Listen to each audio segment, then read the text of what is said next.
नमस्कार। ज्योतिषीय श्रृंखला की इस कड़ी में आपका हार्दिक स्वागत है। वैसे ज्योतिषीय सूत्र जो मेष लग्न की कुंडली के विश्लेषण में सहायक सिद्ध होते हैं, अभी हम उन सूत्रों का अध्ययन कर रहे हैं। आइए इस क्रम में आगे बढ़ते हैं और कुछ अन्य ज्योतिषीय सूत्रों का अध्ययन करते हैं जो हमें मेष लग्न की कुंडली के फलादेश में मदद करते हैं। यदि मेष लग्न हो और मंगल तथा शुक्र का योग बन रहा हो, अर्थात दोनों ग्रह एक साथ बैठे हों, तो यह योग अच्छा भी होता है और खराब भी होता है। मेष लग्न की कुंडली में मंगल और शुक्र दोनों एक साथ कहीं भी बैठे हों, उनका संयोग बन रहा हो, युति बन रही हो, तो यह योग अच्छा भी है और खराब भी होता है। अच्छा क्यों है? अच्छा इसलिए है कि लग्नेश और धनेश का योग उत्तम माना जाता है। लग्नेश मंगल और धनेश शुक्र, इन दोनों का योग जो है, इन दोनों की युति को उत्तम माना गया है। अतः धन के लिए यह योग उत्तम रहता है और इसका कारक प्रभाव होता है कुंडली में। किंतु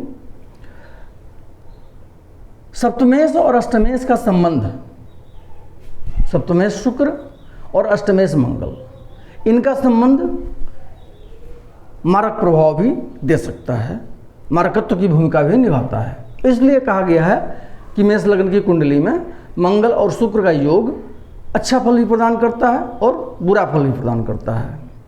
धन के मामले में अच्छा फल प्रदान करता है लग्नेश और धनेश की युति, और सप्तमेश और अष्टमेश की युति मारकत्व की भूमिका निभा सकता है। अगला सूत्र है, यदि मेष लग्न हो और मंगल बृहस्पति तथा शुक्र के साथ द्वितीय भाव में बैठा है तो निश्चय ही योग कारक होता है।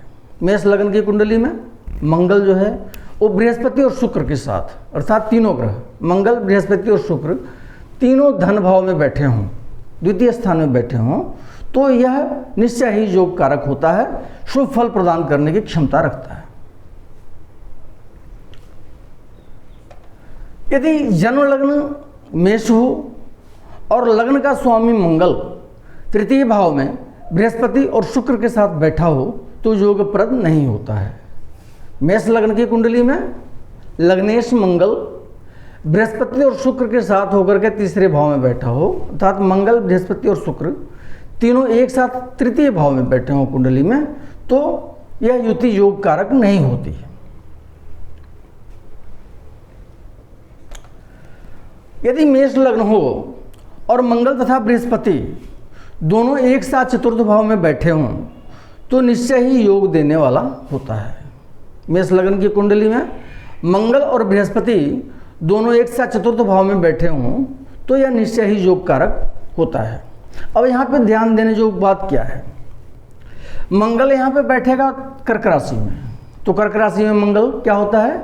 नीचस्थ होता है, अपनी नीच राशि में होता है। कर्क राशि उसकी निश्चित क्या बोलते हैं, नीच की राशि होती है। परंतु वहीं बृहस्पति अपनी उच्चस्थ राशि में होगा। कर्क राशि बृहस्पति की उच्च राशि होती है और उच्च राशि होने से बृहस्पति का, उसकी युति होने से मंगल का नीचत्व समाप्त हो जाता है और दोनों एक साथ बैठ करके दसम भाव पर अपनी दृष्टि डालते हैं। यह बहुत ही शुभ योग है। मंगल अपनी नीचे राशि में बैठा है, लेकिन बृहस्पति, उच्चस्थ बृहस्पति के साथ बैठने से उसका निश्चत्व खत्म हो जाता है और वो दोनों एक साथ दसम भाव पर अपनी दृष्टि डालते हैं, जो अच्छा होता है। अतः क्या कहा गया है कि केंद्र में दोनों स्थित रहने से ये योग कारक होते हैं। मंगल और बृहस्पति मेष लग्न की कुंडली में चतुर्थस्थ होने से ये केंद्र में होंगे और केंद्र में रहने से ये योग कारक होते हैं।